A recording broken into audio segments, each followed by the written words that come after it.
and I'm going to deliver lecture on human resource management.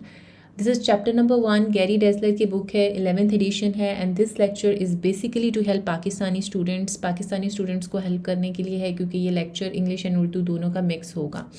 So let's begin without wasting any further time. सबसे पहले हम देख लेते हैं मैनेजमेंट प्रोसेस क्या है.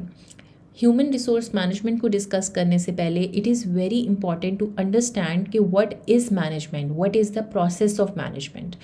जब भी कोई एम्प्लॉय मैनेजर बनता है, मैनेजरियल पोजीशन पे जाता है, मैनेजमेंट सिस्टम में जाता है, तो उसको 5 बेसिक फंक्शंस परफॉर्म करने पड़ते हैं. Management process is not complete without fulfilling this 5 basic functions. वो 5 बेसिक फंक्शंस क्या हैं? सबसे पहले है प्लानिंग. प्लानिंग में एक मैनेजर जो है वो इस्टेब्लिश करता है गोल्स, डेवलप करता है रूल्स और प्रोसीजर्स को, और डेवलप करता है प्लान्स को और फोरकास्टिंग को. फोरकास्टिंग होती है long term plan, strategic planning आपकी. सेकंड आता है ऑर्गेनाइजिंग. ऑर्गेनाइजिंग में मैनेजर जो है वो ये देखता है कि आपने सबऑर्डिनेट को क्या टास्क देना है, giving each subordinate a specific task, a specific target. Organising में सेकंड जो चीज़ है जो मैनेजर करता है वो डिपार्टमेंट्स को बनाता है. ठीक है, डेवलप डिपार्टमेंट्स. फॉर एग्जांपल ये डिपेंड करता है कि उस मैनेजर की क्या पोजीशन है, टॉप मैनेजमेंट का है या किस चीज़ का है. Obviously line manager can not make departments. Line manager अपनी टीम को ही जो है उसके ऊपर ही ये सारी चीज़ें करेगा, अथॉरिटी बताएगा. सो ऑर्गेनाइजिंग में जो मैनेजर है वो डिपार्टमेंट्स भी बनाता है. उसके अलावा डेलीगेट करता है अथॉरिटी को कि आपके पास क्या अथॉरिटी है with in the limits of your designation. Third आता है स्टाफिंग. स्टाफिंग के अंदर एक मैनेजर जो है वो राइट कैंडिडेट को रिक्रूट करता है. राइट कैंडिडेट को किस तरह से रिक्रूट करता है? पहले उसकी स्पेसिफिक क्वालिफ़िकेशन क्या चाहिए, क्या स्किल्स चाहिए, कितना एक्सपीरियंस चाहिए, वो सब चीज़ों को बताता है टू द HR मैनेजर. और फिर एक राइट कैंडिडेट को हायर करना, उसको ट्रेन करना, उसकी परफॉर्मेंस को मैयर करना, उसको कंपनसेशन प्लान्स देना. This is all in staffing. उसके बाद फोर्थ पॉइंट है लीडिंग. लीडिंग में कि आप बीइंग अ लीडर किस तरह से लोगों से काम करवाते हैं, getting the work done. Being a leader आप कितना एम्प्लॉयज़ का मोराल जो है वो हाई रखते हैं और उनकी मोटिवेशन को मेंटेन करते हैं. उसके बाद लास्ट हमारा है कंट्रोलिंग. कंट्रोलिंग में आप एक्चुअल परफॉर्मेंस जो एम्प्लॉय दे रहा है और जो स्टैंडर्ड परफॉर्मेंस रिक्वायर्ड है ऑर्गेनाइजेशन की तरफ से उस डेजिग्नेशन से, उसको आप मैयर करते हैं. अगर एक्चुअल परफॉर्मेंस कम है आपकी स्टैंडर्ड परफॉर्मेंस से, तो आप उसके लिए करेक्टिव एक्शन प्लान करते हैं. और अगर आपकी एक्चुअल परफॉर्मेंस अच्छी है स्टैंडर्ड परफॉर्मेंस से मेजर करने के बाद, तो आप उस पर कंपनसेशन प्लान्स, बोनसेस, इस तरह की रिवॉर्डिंग जो है स्ट्रैटेजीज अप्लाई करते हैं. ये हमने डिस्कस कर लिया मैनेजमेंट प्रोसेस, जो कि आई होप आप लोगों को बिल्कुल अच्छे से समझ आ गया होगा. Now the very important thing we are going to discuss, human resource management. Human resource management basically ये है कि ऐसा प्रोसेस, ऐसा सिस्टम और practices involve in carrying out the people. आप राइट पीपल निकालते हैं. ठीक है, कैरिंग आउट द पीपल, लोगों को किस तरह से लेके चलना है, राइट कैंडिडेट किस तरह से चूज़ करने हैं, क्या स्पेसिफिकेशंस रिक्वायर्ड है. अगर कोई अच्छी परफॉर्मेंस नहीं दे रहा है तो ट्रेनिंग आपने करनी है, और अगर कोई न्यू एम्प्लॉय आ रहा है तो आपने ओरिएंटेशन करनी है. बेसिकली लोगों को कैसे लेके चलना है, carrying out the people, right candidate कैसे ढूंढना है. This is all part of human resource management. तो एक दफ़ा दोबारा डेफिनेशन देख लेते हैं. The process and practices involved in carrying out the people or human resource aspect of a management position, including recruiting, recruit करना, screen का मतलब है कि filter कर लेना CVs को या candidates को, training, rewarding and appraising. ये सारी चीज़ें हैं. अब नेक्स्ट है HRM इम्पॉर्टेंट क्यों है मैनेजर्स के लिए. अगर HRM नहीं होगा तो कंपनी हायर करेगी रॉन्ग पर्सन को for the job, high turnover, employees छोड़ के जाना शुरू हो जाएंगे, आपकी कंपनी का हाई टर्नओवर होगा, आपके जो लोग हैं उनकी परफॉर्मेंस बेस्ट नहीं होगी, टाइम वेस्ट होगा यूज़लेस इंटरव्यूज़ में, मनी वेस्ट होगी यूज़लेस इंटरव्यूज़ में। आपको अगर आप किसी रॉन्ग कैंडिडेट को हायर कर रहे हैं जिसका कोई क्रिमिनल रिकॉर्ड है या कोई भी ऐसी चीज़ है, वो चीज़ आपको कोर्ट तक लेके जा सकती है, आपकी इमेज पे आ सकता है, आपकी इमेज डिस्टर्ब हो सकती है ब्रांड की।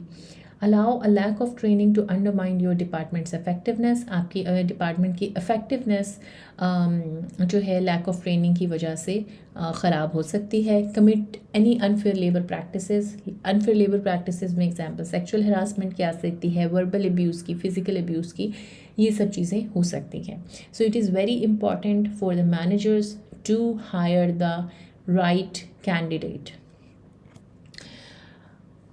नेक्स्ट है हमारे पास line and staff aspect of HRM। सबसे पहले इसमें डिस्कस कर लेते हैं कि अथॉरिटी क्या है। Authority basically is the right to make decisions. अगर आपके पास राइट है कि आप डिसीजन ले सकते हैं किसी चीज़ का, आप दूसरों का वर्क डायरेक्ट कर सकते हैं, मींस गाइड कर सकते हैं, ऑर्डर दे सकते हैं कि इस काम को इतने बजे करना है, this is your target, so you have an authority to do it. ठीक है, अगर आपके पास अथॉरिटी है तो यू कैन डू इट। अब अथॉरिटी समझ आ गई, तीन चीज़ें हैं। डिसीजन दे सकता है अगर अथॉरिटी है तो, डायरेक्ट कर सकता है दूसरों के काम को, ऑर्डर दे सकता है। अब अथॉरिटी की टाइप्स पे आ जाते हैं, line authority and staff authority. Line authority क्या है? लाइन अथॉरिटी जो है वो ये है कि आप अपने डिपार्टमेंट में रहते हुए ऑर्डर दे सकते हैं, अपने डिपार्टमेंट में रहते हुए डायरेक्ट कर सकते हैं अपने एम्प्लॉयज़ को, अपने डिपार्टमेंट के लोगों को आप जो है उनके ऊपर अथॉरिटी अपनी एक्सर्ट कर सकते हैं, लेकिन अपने सर्विस एरिया से बाहर नहीं कर सकते। That is line authority. ठीक है, इसमें जो है एक बहुत इंपॉर्टेंट वर्ड में यहाँ पे जो नहीं लिखा हुआ वो ये है कि ये रिलेशन होता है सुपीरियर और सबऑर्डिनेट का, मैनेजर का और एम्प्लॉय का, एक मैनेजर और उसकी टीम का। दैट इज़ लाइन अथॉरिटी, कि एक बाउंड्री क्रिएट कर दी कि this is your team and you have an authority on this team only. But staff authority में क्या होता है कि स्टाफ अथॉरिटी में जो मैनेजर है वो दूसरे मैनेजर्स को एडवाइस कर सकता है। लाइन अथॉरिटी में मैनेजर सिर्फ एम्प्लॉयज़ अपने सबऑर्डिनेट्स को एडवाइस करता है, डायरेक्ट करता है, ऑर्डर करता है।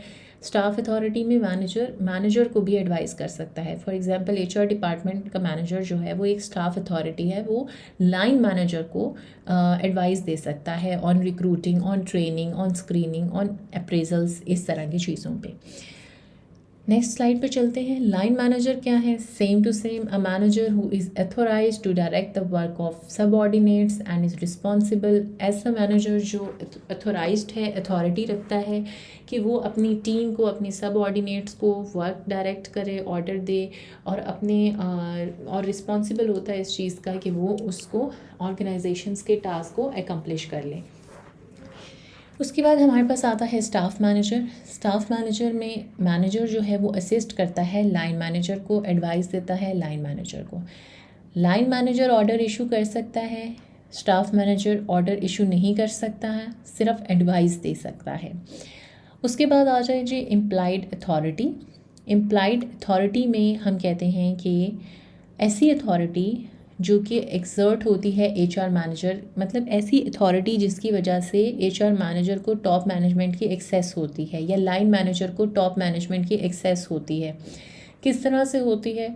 वो इस तरह से होती है कि जो आपके पास नॉलेज है आपकी, ही और she has access due to an HR manager. कोई टेस्ट आपने लिया है, कोई अफर्मेटिव एक्शन आपने लेना है, उसकी वजह से अगर आप टॉप मैनेजमेंट तक एक्सेस रखते हैं तो वो आपकी इम्प्लाइड अथॉरिटी में आ जाती है। फंक्शनल कंट्रोल क्या है?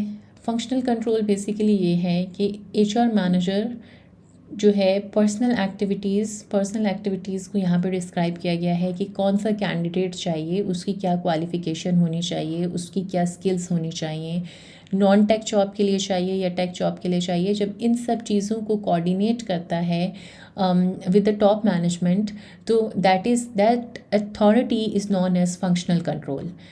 उसके बाद बहुत इंपॉर्टेंट टॉपिक है एम्प्लॉय एडवोकेसी।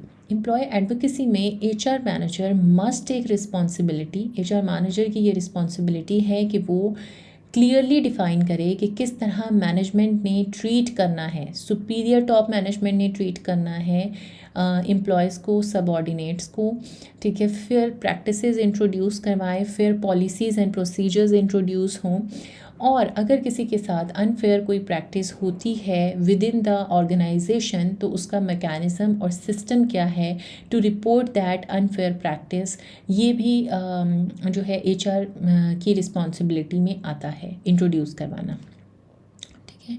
और फिर अगर किसी एम्प्लॉय को कोई शिकायत है या एम्प्लॉय की कोई प्रॉब्लम है या कोई यूनियन बन गई है कि सैलरीज़ कम है या कोई और इशू है जिस पे यूनियन बन गई है, लोग इकट्ठे हो गए हैं, प्रोटेस्ट हो रहा है, तो इट इज़ HR रिस्पॉन्सिबिलिटी कि वो टॉप मैनेजमेंट के साथ कम्युनिकेट करे। HR is a communication channel between top management and subordinate, ठीक है। सो नेक्स्ट जी, cooperative line and staff HR management में both line and HR manager have HRM duties.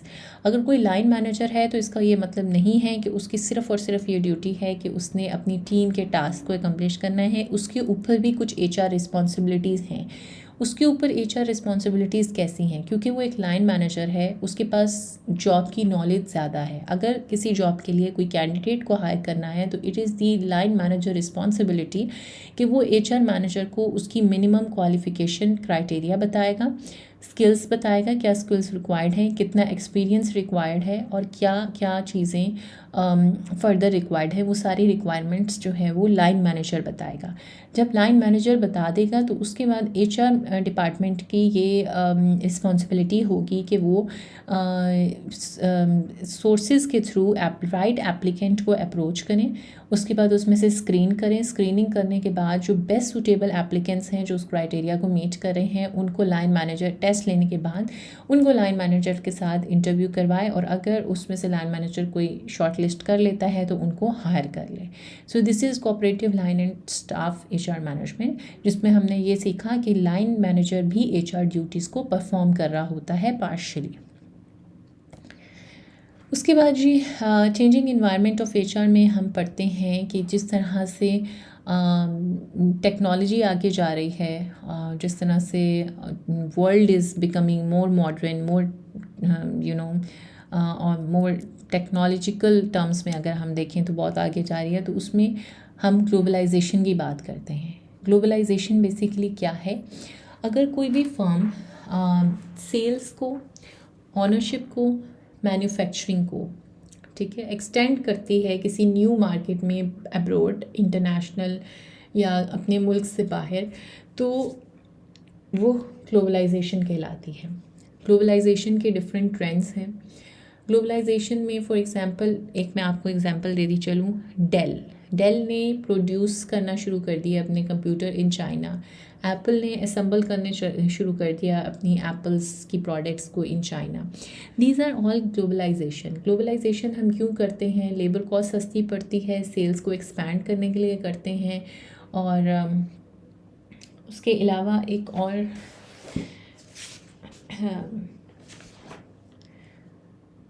New products को आप अपने प्रोडक्ट्स को भी एक्सपैंड करना चाहते हैं, राइट। तो ये 2-3 चीज़ें हैं। उसके बाद आप जी ग्लोबलाइजेशन ट्रेंड्स पे आ जाएं। ग्लोबलाइजेशन ट्रेंड्स में आपके टेक्नोलॉजिकल ट्रेंड्स हैं। टेक्नोलॉजिकल ट्रेंड्स में हम बात करते हैं कि जो टेक्नोलॉजी है वो बहुत आगे चली गई है। अब इसमें एग्जांपल ले लेते हैं ज़ारा की। एक स्पेनिश ब्रांड है ज़ारा, जो कि वर्ल्ड वाइड डिस्ट्रीब्यूशन नेटवर्क है उसका। अब गैप की तरह एक गैप भी ब्रांड है। गैप की तरह वो अपनी इन्वेंट्री को बहुत ज़्यादा बल्क्स में स्टोर नहीं कर लेते, बर्डन नहीं बना लेते अपने लिए, बल्कि ज़ारा का वर्ल्ड वाइड नेटवर्क डिस्ट्रीब्यूशन है जो कि लिंक्ड है उसके चेकआउट रजिस्टर्स के साथ। तो हेडक्वार्टर जो है उसका स्पेन, जब गारमेंट ख़त्म होने वाला होता है तो वहाँ से कंप्यूटराइज्ड लिंक्ड होता है, डिस्ट्रीब्यूशन चैनल जो है उसका कंप्यूटराइज्ड लिंक्ड है, और ख़ुद ब खुद मशीन्स जो हैं वो मैन्युफैक्चरिंग स्टार्ट कर देती हैं, डाइंग स्टार्ट कर देती हैं, अपने कट्स और डिज़ाइन स्टार्ट कर देती हैं, एंड विद इन डेज़ दोबारा से जो स्टॉक है वो उनके स्टोर्स में पहुंच जाता है। This is how Zara worked and this is due to the technology Zara is using, ठीक है। उसके बाद नेक्स्ट है जी trends in the nature of work. Nature of work बहुत चेंज हो चुका है, हाईटेक जॉब्स आ चुकी हैं, ट्रेडिशनल फैक्ट्री जॉब्स, पहले जो फैक्ट्री जॉब्स थी वो ख़त्म हो चुकी हैं, high tech jobs, service based jobs आ चुकी हैं। सर्विस बेस्ड जॉब का मतलब है कि आप बहुत सी कंपनी सर्विसेज प्रोवाइड कर रही हैं, जिस तरह फ्रीलांसिंग इज़ अ सर्विस, आप कॉल सेंटर सर्विसेज, ठीक है, इवन के रिक्रूटमेंट सर्विसेज, आउटसोर्सिंग स्टार्ट हो चुकी है। तो trends in the nature of work have change now. Traditional factory work ख़त्म हो चुका है। Knowledge work and human capital हम डिस्कस कर लेते हैं। ह्यूमन कैपिटल इज़ बेसिकली जो knowledge, education, training, skills and expertise आपकी फर्म वर्कर्स के पास है, वो आपका ह्यूमन कैपिटल है, which is very important for the growth of your organisation, for the good performance of your organisation. Workforce demographic trends के अंदर सिंपल ये है कि अब जो है डेमोग्राफिक्स चेंज हो रही हैं। जो पुराने लोग हैं जिनको टेक्नोलॉजी ज़्यादा नहीं आती है, उनके लिए जॉब्स मुश्किल होती जा रही हैं, और जो टेक सेवी पीपल हैं उनके लिए जॉब ज़्यादा इजी हो गई हैं। सो डेमोग्राफिक्स भी चेंज हो गए हैं। स्ट्रैटेजिक प्लान की अगर हम बात करें तो इसमें है कि the strategic plan basically is company's plan for how it will match its internal strengths and weakness with external opportunities and threats in order to maintain a competitive advantage. आप स्ट्रैटेजिक प्लान इस तरह से अपना एक long term plan बनाते हैं कि जो आपकी अपनी स्ट्रेंथ्स हैं और आपकी जो अपनी वीकनेस हैं उनको कंपनी आइडेंटिफाई करती है, और उसके साथ ही आपके जो एक्सटर्नल अपॉर्चुनिटीज़ हैं, मतलब कंपैटिटर्स हैं या थ्रेट्स हैं आपको कंपैटिटर से, या आपके पास कोई एज है कि कंपैटिटर के पास हमारी ये सर्विस है तो कंपैटिटर के पास ये नहीं है, उसको आप देखते हैं और उससे एक कंपैटिटिव एडवांटेज आप निकालते हैं, मेंटेन रखते हैं। स्ट्रैटेजी क्या है? The companies long term plan for how it will balance, किस तरह से वो बैलेंस करेगी अपनी स्ट्रेंथ और वीकनेस को अपॉर्चुनिटीज़ और थ्रेट्स के साथ जो कि बाहर कंपैटिटर से हैं आपको। Strategic human resource management means formulating and executing human resource policies and practices that produce the employee competencies and behaviors the company needs to achieve its strategic planning. तो ये बिल्कुल सिंपल है। बेसिकली स्ट्रैटेजिक प्लान जो है वो include करता है guideline कि what skills and knowledge the workers would need, क्या स्किल्स और नॉलेज जो है वो आपके वर्कर्स के पास होना चाहिए, ठीक है। आपने कैसे रिक्रूट करना है, कैसे टेस्ट करना है, सेलेक्ट करना है, ट्रेन करना है उन एम्प्लॉयज़ को, और किस तरह से ह्यूमन रिसोर्स प्लानिंग जो है वो इनेबल्ड करती है एम्प्लॉय को कि वो एक राइट कैंडिडेट को हायर करे और उनके बिहेवियर्स को ऐसे एम्प्लॉयज़ को हायर करें जो एग्जिबिट करें, जो शो करें, जो परफॉर्म करें ऐसे बिहेवियर जो कंपनी को रिक्वायर्ड हैं for accomplishing it's goals. So basically this is strategic HRM। उसके बाद जी हाई परफॉर्मेंस वर्क सिस्टम की अगर बात करें तो high performance work system human resource management की ही पॉलिसीज़ एंड प्रैक्टिसेस को अगर हम इंटीग्रेट कर दें तो इंटीग्रेट कर दें, एक सेट बना लें कि this is human resource management practices जो कि आपकी हाई इंटीग्रेटेड प्रैक्टिसेस हैं, जिनसे आपकी एम्प्लॉयज़ की परफॉर्मेंस बहुत ज़्यादा बूस्ट होती है, सर्विस क्वालिटी बहुत अच्छी हो जाती है, ठीक है, सुपीरियर एम्प्लॉय परफॉर्मेंस होती है, तो वो आपका हाई परफॉर्मेंस वर्क सिस्टम कहलाता है। HR में याद रखें व्यूवर्स के बेशुमार एक्टिविटीज़ हैं, बेशुमार पॉलिसीज़ हैं, प्रैक्टिसेस हैं, लेकिन उनमें से कुछ ऐसी प्रैक्टिसेस, इनरिच्ड प्रैक्टिसेस जो आपके एम्प्लॉयज़ की परफॉर्मेंस को बहुत ज़्यादा बूस्ट कर दे, उसको हम हाई परफॉर्मेंस वर्क सिस्टम कहते हैं। तो जी इसमें सबसे पहले हम कहते हैं कि जी किस तरह से आप मैनेज करते हैं टेक्नोलॉजी के साथ creating high performance work system का। अगर आपने हाई परफॉर्मेंस वर्क सिस्टम को क्रिएट करना है तो टेक्नोलॉजी को आप कैसे यूज़ करेंगे। फॉर एग्जांपल डेल की बात ले लेते हैं। डेल की एग्जांपल में दोबारा चली जाऊँगी। डेल जो है वो इंट्रानेट बेस्ड अपने एम्प्लॉयज़ को प्रोवाइड करता है कि विद इन दी ऑर्गेनाइजेशन बैठे हुए वो अपनी ट्रांजैक्शन कैसे कर सकते हैं, अपनी कंप्लेंट्स कैसे रजिस्टर करा सकते हैं, अपने बोनसेस को खुद कैसे चेक कर सकते हैं, अपनी परफॉर्मेंस को कैसे खुद चेक कर सकते हैं ड्यू टू द टेक्नोलॉजी, जिसकी वजह से उनके एम्प्लॉयज़ की सेटिस्फेक्शन बढ़ती है और परफॉर्मेंस भी बढ़ती है। आउटसोर्सिंग, अगर एक department for example human resource department है वो बहुत ज़्यादा ओवरबर्डन है और आपके एम्प्लॉयज़ की उस वजह से परफॉर्मेंस जो है वो डिक्लाइन हो रही है, तो आप आउटसोर्स करते हैं। आउटसोर्स करने का मतलब ये होता है कि आप आउटसाइड वेंडर्स को सर्विसेज सर्विसेज ले लेते हैं आउटसोर्स वेंडर से, अपनी सर्विसेज जो है ना वेंडर्स प्रोवाइड सर्विसेज। तो इसमें फॉर एग्जांपल अगर एचआर का हमने एग्जांपल ली है तो आप पेरोल सर्विसेज ले सकते हैं, आप रिक्रूटिंग सर्विसेज ले सकते हैं, ठीक है। इफ़ेक्टिव एचआर प्रैक्टिसेस, आप इफ़ेक्टिव एचआर प्रैक्टिसेस जो है वो इंट्रोड्यूस कराएं, एम्प्लॉयज़ को वेल ट्रेन करें कि वो परफॉर्म कर सकें better rather than untrained ones, और सेफ वर्क प्लेस प्रोड्यूस करें, ठीक है। इफ़ेक्टिव एचआर प्रैक्टिसेस में एक ट्रेनिंग की बात है, सेफ वर्क प्लेस की बात है, एक्सीडेंट कॉस्ट आपको ना आए ताकि। मेजरिंग HRM टीम्स परफॉर्मेंस, किस तरह से आप HRM टीम्स परफॉर्मेंस को मेजर करेंगे, मैट्रिक्स के थ्रू करेंगे और HR स्कोर कार्ड के थ्रू करेंगे। अब मैट्रिक्स क्या है, basically a set of quantitative performance measures HR managers use to access their operations. एक मेजर जो है HR मैनेजर यूज़ करता है अपने ऑपरेशंस को एसेस करने के लिए। For example absence rate is a metric, cost per hire is a metric, HR expense factor is a metric, ठीक है। Turnover rate is a metric. HR scorecard क्या करता है, मेजर करता है HR फंक्शंस इफेक्टिवनेस को और efficiency को। जो फंक्शंस आप कर रहे हैं उसकी इफेक्टिवनेस और एफिशिएंसी मेजर करना in producing employee behaviour to achieve the company strategic goal is HR scorecard. हमारे पास 4 किस्म के HRM प्रोफिशेंसीज आती हैं। HR प्रोफिशेंसीज जिसमें मैनेजर को पता होता है कि उसने क्या नॉलेज होता है फॉर राइट कैंडिडेट कि आपने किस तरह से हायर करना है।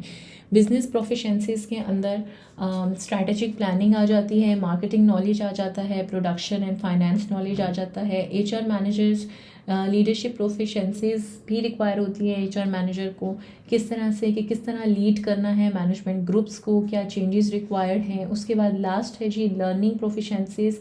इसमें न्यू टेक्नोलॉजी के साथ आपने अप टू डेट रहना है ताकि आपको पता हो कि किस तरह से वर्ल्ड आपके इर्द गिर्द चेंज हो रहा है और आपने भी साथ साथ उस नॉलेज को करना है। ज़्यादातर जी ओवर 60,000 एम्प्लॉयज़ HR में से जो हैं वो ज़्यादातर इन सर्टिफिकेशंस इनके पास ये होती है। एक है society for human resource management और दूसरी है प्रोफेशनल इन HR PHR। अगर आपके मतलब एक HR के पास, HR प्रोफेशनल के पास ये सर्टिफिकेशंस होती हैं तो इट मीन्स कि वो एक अच्छा HR प्रोफेशनल है। और उसके बाद लास्ट है हमारा ethic refers to the standard someone uses to decide what his or her conduct should be. क्या कंडक्ट होना चाहिए, क्या मतलब डिसीजंस होते हैं, एथिकल डिसीजंस आपके कि मोरालिटी अगर आप कुछ करेंगे तो उसका कंसिक्वेंस क्या होगा कम्युनिटी के ऊपर कुछ गलत करने का, ठीक है, जिस तरह मर्डर है, लाइंग है, स्टीलिंग है। तो एथिक्स बेसिकली आपके स्टैंडर्ड्स हैं जो आप यूज़ करते हैं टू डिसाइड कि what his or her conduct should B. अगर आपको लेक्चर अच्छा लगा हो please share your feedback in the comments if you like the video and don't forget to subscribe MBA help desk Pakistan. Thank you very much viewers for watching this video, for listening the lecture and please do comment अगर आपके कोई भी questions हैं। I will answer each of you. Thank you. अल्लाह हाफ़िज़।